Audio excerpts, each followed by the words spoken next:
What would you do to save the ones you love? What if the price was your soul?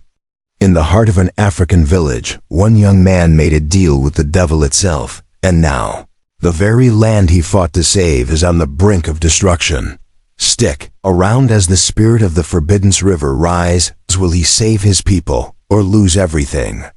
Watch until the end, and don't forget to subscribe to find out.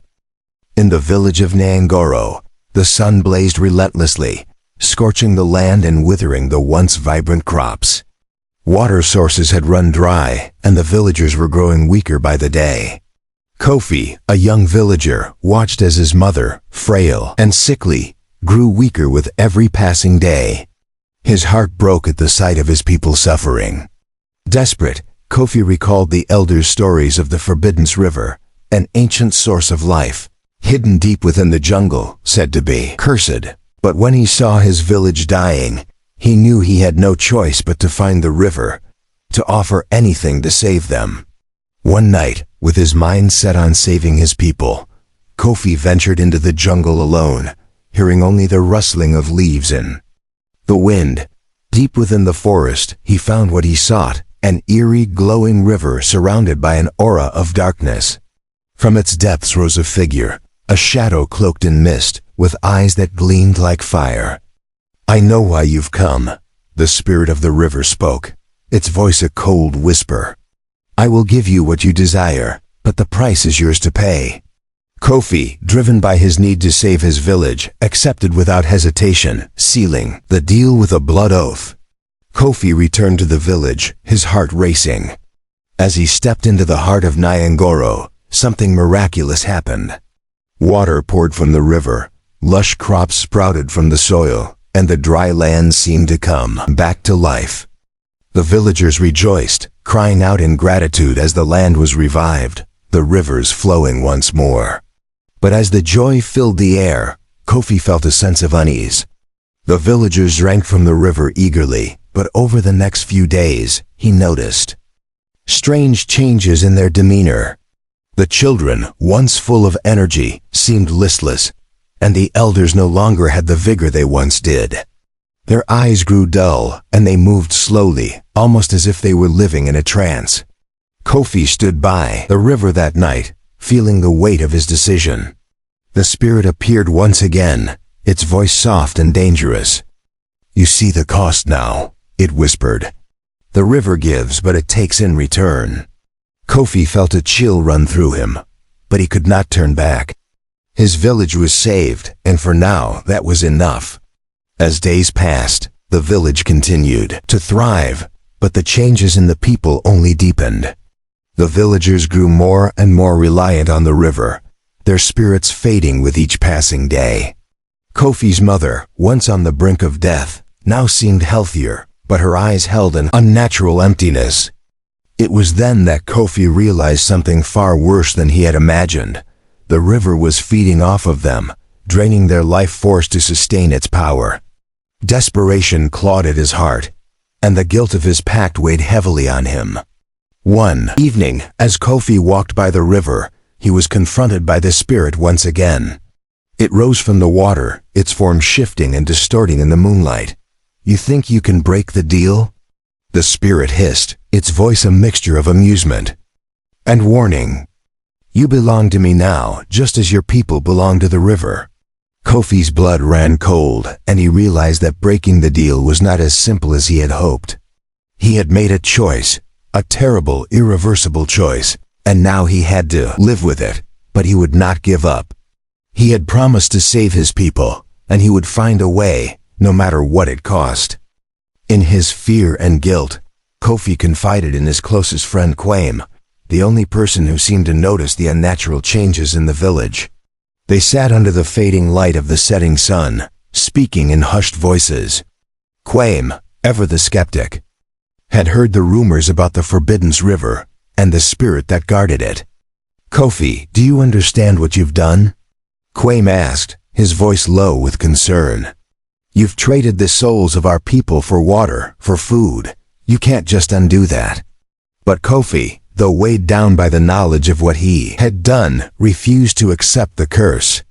"I have to undo it, Kwame," he said with fierce determination. The river is taking their lives, their very souls. I must find a way to end this or we will all be lost. Kwame, though fearful, agreed to accompany him. Together, they would seek out the village's shaman, an ancient woman who knew the ways of spirits, to find out how to break the pact Kofi had made. The journey to find the shaman was perilous. The jungle grew darker with each step, and the dense trees seemed to close in on them as though they were being watched. Strange sounds echoed through the night, and the air was thick with tension. Kofi's mind was consumed by the memory of the river, the spirit's eyes burning into his soul. He knew that time was running out, his people were fading, and the river's grip on them was growing stronger. As they ventured deeper into the jungle, Kwame's fear was palpable. Kofi, I don't know if this is the right path. This place feels wrong, he said, his voice shaking. But Kofi pressed on, his resolve hardening with every step. I made a promise to my people, Kwame. I can't let them suffer for my mistake. Eventually, they reached the shaman's hut, a small structure made of woven reeds and surrounded by powerful protective symbols. The old woman greeted them with a knowing look, her eyes clouded with ancient wisdom. You seek the truth, she said, her voice soft but firm. But the river does not release its hold easily. You must face its heart to break the curse. The shaman led them to the river's heart, a place known only to those who had ventured deep into the jungle. As they neared the river, the air grew colder, and the trees grew taller, their branches twisting into the sky. It felt as if the jungle itself was alive and watching them. The river here was dark, its waters swirling with an ominous energy. The spirit's presence was thick in the air, and Kofi could feel it pulling at his very soul. To break the pact, you must face the heart of the river, the shaman said, her voice barely a whisper. The river will test you, Kofi. It will. Challenge your will and your strength. If you fail, you will lose yourself forever. Kofi nodded, his fear overshadowed by his determination. He knew the road ahead would be dangerous, but he was prepared to face whatever trials lay ahead to save his people. As the shaman left them to begin their journey, Kofi and Kwame stood on the edge of the river, their hearts heavy with the weight of what they were about to face. The river's heart was a cavernous, dark place, its waters flowing in a spiraling whirlpool that seemed to pull at everything around it. As Kofi and Kwame waded into the water, they were immediately met with resistance. The river itself seemed to fight them, its currents twisting and pulling at their legs. Strange, shadowy figures emerged from the depths, their glowing eyes watching Kofi with an unsettling intensity. It was as though the river itself was alive, and it sought to drown them, to claim them just as it had claimed the souls of the villagers. Kofi's heart raced, but he refused to turn back. He had made a promise, and he would fulfill it. Together, they pressed forward, struggling against the powerful currents, knowing that the only way to break the curse was to reach the source of the river's power. The further they went, the darker the water became, and the more Kofi felt the pull of the spirit, whispering in his ears, urging him to turn back, but he refused. He would not be swayed. They finally reached the heart of the river, a small stone pedestal surrounded by ancient symbols. The river swirled around them, its currents calming as Kofi reached out for the stone. As his fingers brushed the surface, the spirit of the river appeared before him, its form now fully materialized in the water. It was no longer the shadowy figure that had first approached him. It was a terrifying presence, a being of pure darkness, its eyes burning with an otherworldly fire. You seek to break the pact, it hissed, its voice like a storm. You cannot undo what is already done. You belong to me, and your people's souls are mine to take. Kofi, trembling but resolute, held onto the stone with all his strength. No, he said, his voice steady. I will not let you take them. Not now, not ever. The river roared with fury, and the water around them began to churn violently. The final battle for the village's soul had begun. The moment Kofi touched the stone, The entire river seemed to come alive, its waters churning violently.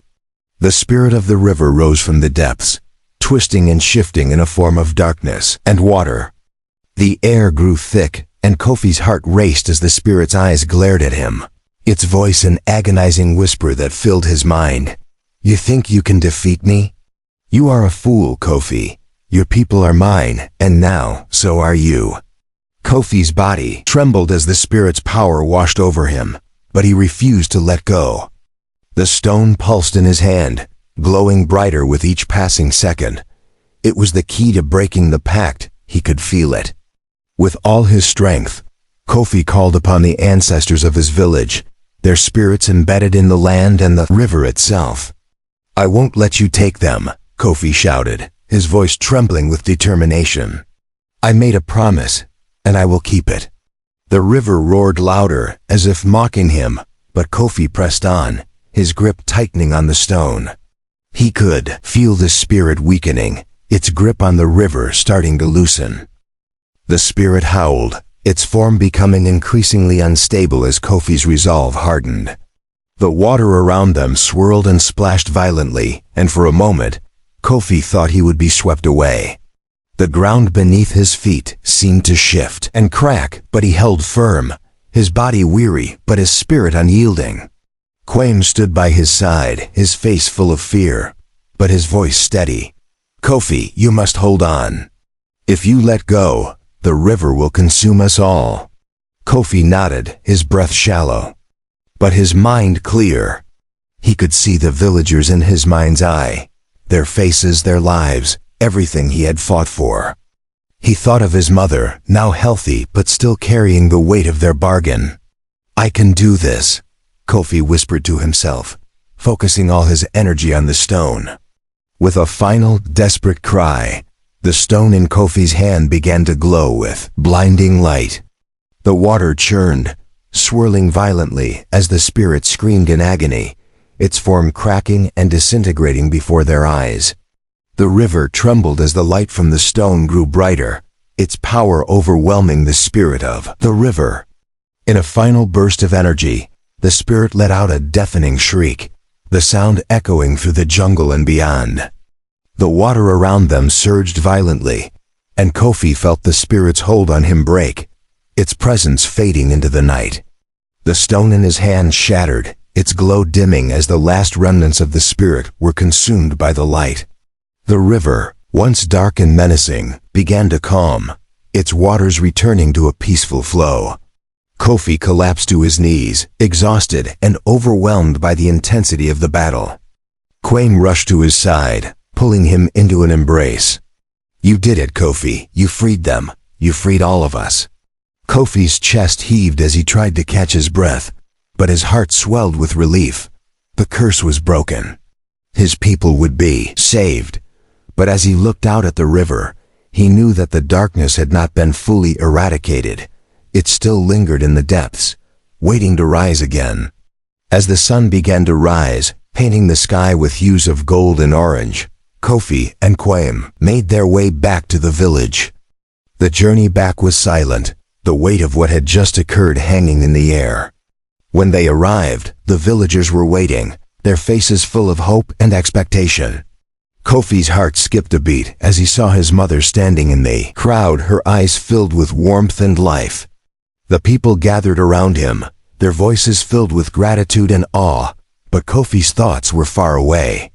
He knew the river would always be there, a reminder of the price of their salvation. The pact had been broken, but the spirit would always linger, waiting for the right moment to return. He looked at the villagers, their faces no longer shadowed by the river's curse. "The river's gift came with a price," Kofi said quietly, his voice firm yet filled with sorrow. "We are free, but we must never forget the lesson we've learned." The villagers nodded in understanding, their hearts heavy with the knowledge of what had transpired. But for now, they were safe, and that was enough.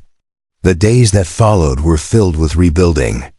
The villagers worked tirelessly to restore what had been lost, planting crops, rebuilding homes, and celebrating their newfound freedom. Kofi stood by the river one evening, watching the water flow peacefully under the setting sun. Though the curse had been broken, he could still feel the river's presence, a quiet whisper at the back of his mind. He had won, but at what cost? He had sacrificed so much to save his people, and yet he knew that he had only delayed the inevitable. The spirit of the river was not gone, it had simply retreated into the shadows. Kofi couldn't shake the feeling that it would return one day, stronger than ever. His thoughts were interrupted when Kwame joined him by the water. "You did it, Kofi. We're free." Kofi turned to his friend, a sad smile tugging at his lips. "We are free, but the river's curse is never truly gone. It lingers, always watching, always waiting." Kwame frowned, unsure of what Kofi meant, but Kofi simply nodded, his eyes dark with understanding. "We must be vigilant. The spirit will return, and when it does, we must be ready." Over the next few weeks, Kofi's suspicions seemed to be confirmed. Though the river's waters had calmed, the villagers began to experience strange dreams filled with dark images of the spirit, of shadows creeping through the jungle, and of ancient voices whispering warnings. Kofi knew that these were not just nightmares, they were messages from the spirit itself, a reminder that the bargain had never truly been undone. He could feel the river calling to him, its voice growing louder with each passing day. It was as if the spirit was testing him, waiting for the right moment to strike again. He spent his days by the river, trying to calm his mind, but each time he approached the water, he felt its presence lurking just beneath the surface. "It's coming back, isn't it?" Kwame asked one evening, his voice filled with concern. Kofi nodded, his eyes distant. "It never truly leaves. We were lucky this time." He trailed off, knowing that the battle was far from over. As the weeks turned into months, Kofi's fears grew stronger. The villagers, though they had rebuilt their lives, began to experience strange illnesses. The crops, though abundant, began to wither at an alarming rate. It was as if the land itself was being drained once more. Kofi could feel the river's pull, calling to him in his dreams, its power growing stronger with each passing day. He realized that the river had not given up on claiming them, it had merely been waiting, biding its time. The time for action was now. He gathered the villagers together and explained what he had learned. The river is not just a source of life, it is a force of darkness, feeding off our desires and our fears. We must face it once again, and this time we must destroy it for good. The villagers, though fearful, agreed. They could no longer live in the shadow of the river. Kofi and Kwame led them back to the heart of the river, ready to face the spirit once more. When they reached the river, it was as though the jungle itself had grown darker, more oppressive. The river's waters were no longer calm, but churning and swirling with an unnatural force. The spirit of the river rose once again, its form more powerful than before, its eyes burning with fury. "You thought you could defeat me?" it hissed. "I am the river. I am eternal. And you will never escape my grasp." Kofi stood tall, his heart resolute. "We will defeat you, spirit. Not today, not tomorrow, but forever." With that, Kofi and the villagers prepared to face the river's heart once again, knowing that this time they would have to destroy the spirit once and for all. The battle that followed was fierce. The river's power surged like a tidal wave, its spirit relentless in its pursuit of Kofi and his people. The villagers fought back with all their strength, using the knowledge they had gained from the previous battle. Kofi and Kwame led the charge, but the spirit was stronger than ever before. It seemed to anticipate their every move, its power growing with each passing second. Kofi's resolve never wavered, but he knew they couldn't keep fighting forever. They needed to find the river's heart once again, to destroy the source of its power for good. "We must act now," Kofi shouted to Kwame, his voice filled with urgency. "The heart! We must destroy the heart!" Together, they pushed forward, their determination driving them onward. When they reached the heart of the river, Kofi and Kwame saw that the stone pedestal was now consumed by darkness. The river's power, though had twisted and corrupted everything it touched. The spirit rose from the water, its form more monstrous than ever. "You cannot defeat me," it roared, its voice shaking the earth beneath them. "I am the river, and I will never be destroyed." But Kofi, his heart filled with the strength of his people and the love he had for them, stepped forward. "You may be powerful, spirit, but you are not eternal. Your time has come to an end." With that, Kofi reached out and seized the heart of the river, holding it in his hands. The spirit shrieked in agony as Kofi shattered the heart, its power breaking and fading into nothingness. The river roared one last time, its waters boiling and swirling with an unstoppable force. But as Kofi shattered the heart, the darkness began to dissipate, the river's grip weakening. The spirit howled in defeat, its form unraveling as the curse that had plagued the land was finally broken. The villagers cheered as the waters began to calm, the once maligned river now at peace. Kofi collapsed to his knees, exhausted but triumphant. Quaim joined him, helping him to his feet. "It's over," Quaim said, his voice filled with relief. Kofi nodded, knowing that the river's curse had been broken, but at a great cost. The land would be healed, but the memory of the river would forever linger in their hearts. As the villagers returned to their homes, Kofi stood by the river one last time, watching the waters flow peacefully. He knew that the battle had been won, but the lessons learned would stay with them forever. The river had been a gift, but it had also been a reminder of the dangers of unchecked power. Kofi turned to the village, his heart heavy with gratitude. "We are free," he whispered. "But we must never forget the price of our freedom."